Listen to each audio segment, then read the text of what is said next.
পার্লামেন্টের পাসওয়ার্ড অন্যকে বিক্রি করে দিচ্ছে উপঢৌকন টাকার বিনিময়ে। মহুয়া মৈত্রকে নয়, সেখানে এবারে নির্বাচনে রাজমাতা জিতবে না। গোটা পশ্চিমবাংলায় তো একটা কাটমানিয়া সিন্ডিকেটের সরকার চলছে। তৃণমূল কংগ্রেসে অনেক রকম ভ্যারাইটিস চোর পাবেন। সরু চোর, মোটা চোর, শিক্ষিত চোর, পাতলা চোর, ডাক্তার চোর, অলস চোর। তৃণমূল কংগ্রেস একটা শপিং মল, এই শপিং মলে ভ্যারাইটিস চোর খুঁজে পাবেন আপনারা। উনি তো কখনো আলু থেকে সোনা বার করেন। এই পাপ্পুর কথায় গুরুত্ব যত কম দেবেন তত। বাংলায় চলছে এই অরাজকতা। এই অরাজকতা বেশি দিন চলবে না। বাংলার মানুষ সিদ্ধান্ত নিয়েছে, দেখবেন সব পদ্মফুল। আসলে মমতা ব্যানার্জি তো ভারতবর্ষের সংবিধানকেই মানে না। আমি তো এখন মমতা বন্দ্যোপাধ্যায়ের একটা নতুন নাম রেখেছি, স্টিকার দিদি। কৃষ্টি, কালচার, সংস্কৃতি সব কিছু ধ্বংসের পথে। তাই পশ্চিমবাংলায় নতুন সকাল, নতুন ভোর আনতে তৃণমূল কংগ্রেসকে বাংলা থেকে উৎখাত করতে হবে।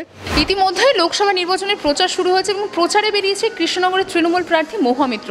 সেখানে তার সঙ্গে দিয়েছেন মুখ্যমন্ত্রী মমতা বন্দ্যোপাধ্যায় এবং সেখানে কৃষ্ণনগরবাসীকে উদ্দেশ্য করে তিনি বলেছেন যে মহুয়াকে আপনারা জেতান, তাহলে ও বিজেপিকে যোগ্য জবাব দিতে পারবে, বিজেপির মুখোশ সে টেনে ছিঁড়ে ফেলতে পারবে। কি বলবেন বিষয়?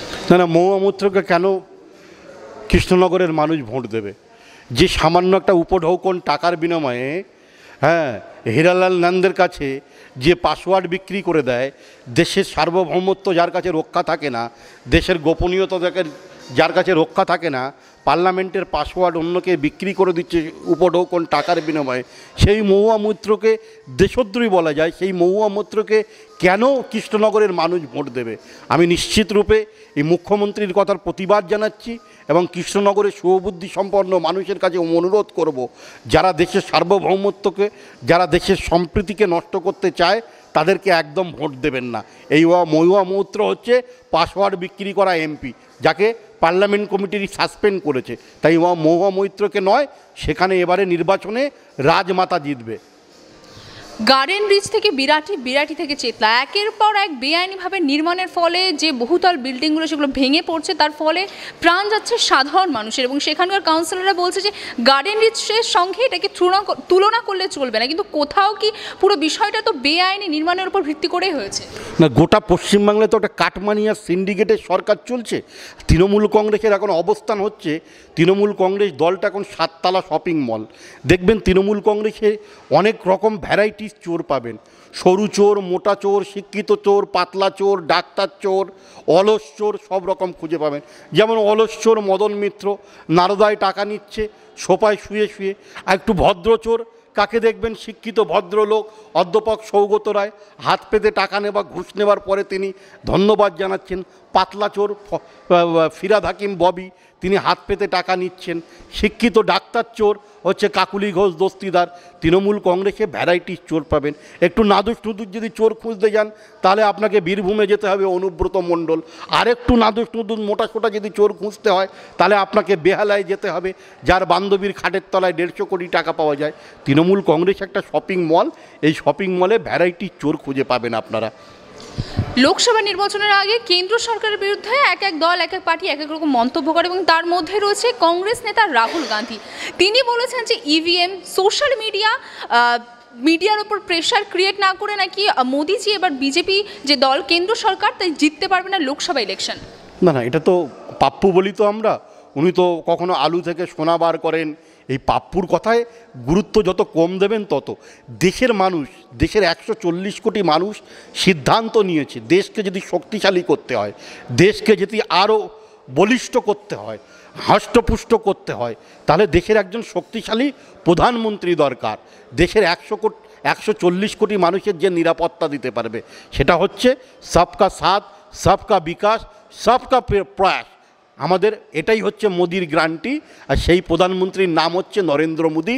সারা ভারতবর্ষের মানুষ ঠিক করে নিয়েছে, আগামী 4 তারিখে দেখবেন, 4 জুলাই দেখবেন যে সারা ভারতবর্ষে পদ্মফুল ফুটে গেছে এবং বিজেপির সরকার লালকেল্লায় প্রধানমন্ত্রী নরেন্দ্র মোদী শপথ নিচ্ছেন। আচ্ছা, ইলেকট্রাল বন্ড নিয়ে বহু নেতা, বহু পার্টি বিভিন্ন ধরনের তাদের মন্তব্য রেখেছে, কিন্তু এবার আমাদের অর্থমন্ত্রী আছেন নির্মলা সীতারামন, তার স্বামী বলেছেন যে বিশ্বের সবথেকে বড় যদি কোনো দুর্নীতি হয়ে থাকে তাহলে ইলেকট্রাল বন্ড। হ্যাঁ, আগে তো মমতা ব্যানার্জিকে জিজ্ঞেস করতে হবে। ডিয়ার লটারির মালিক এত কোটি টাকা কোথায় দিল? ক্যাবিনেটের মালিক মহেন্দ্র জানাল এত কোটি টাকা কোথা থেকে পেল এই তৃণমূল কংগ্রেস? একটা আঞ্চলিক দল এত কোটি টাকার বন্ড কোথা থেকে পেল? তো বাংলার মানুষ জানতে চাইছে যে মমতা ব্যানার্জির টাকার উৎসাহ কোথায়, তাদের টাকা কোথা থেকে আসছে। এই গরিব অসহায় মানুষগুলোকে ডিয়ার লটারি বিক্রি করে সেখানে জাল লটারি দিয়ে কোটি কোটি টাকা প্রলোভন দেখিয়ে মানুষকে বিভ্রান্ত করে, আর টাকা পাচ্ছেন কে? লটারির প্রথম পুরস্কার অনুব্রতের কন্যা সুকন্যা কোটি কোটি টাকা পাচ্ছে। এটা তো বাংলায় চলছে এই অরাজকতা। এই অরাজকতা বেশি দিন চলবে না। বাংলার মানুষ সিদ্ধান্ত নিয়েছে, দেখবেন সব পদ্মফুল। আচ্ছা, ধুবুলিয়াতে প্রচারে যে সভাতে গিয়েছিলেন মাননীয় মুখ্যমন্ত্রী মমতা বন্দ্যোপাধ্যায়, সেখান থেকে তিনি তার দলের নেতা নেত্রীদের বলেছেন যে সিবিআই ইডি যদি নোটিশ পাঠায় তাহলে সেখানে যেতে হবে না, তাদেরকে বলে দেবে যে প্রচারে ব্যস্ত আছি, এখন সময় দিতে পারবো না, ভোটের পরে। কোথাও কি এটা কেন্দ্রীয় সংস্থার উপরে তাকে লাঞ্ছিত করা হচ্ছে? আসলে মমতা ব্যানার্জি তো ভারতবর্ষের সংবিধানকেই মানে না।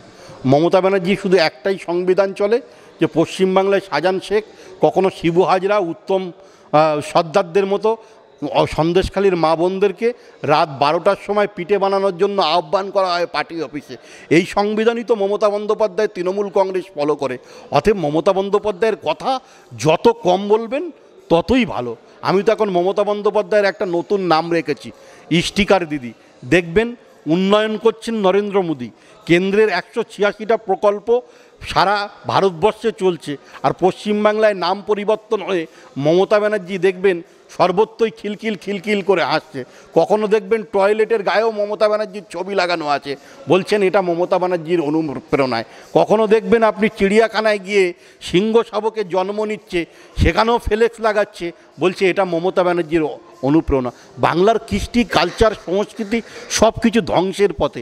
তাই পশ্চিমবাংলায় নতুন সকাল, নতুন ভোর আনতে তৃণমূল কংগ্রেসকে বাংলা থেকে উৎখাত করতে হবে। বাংলার মানুষকে সুস্থ সমাজ উপহার দেওয়ার জন্য ভারতীয় জনতা পার্টি বদ্ধপরিকর।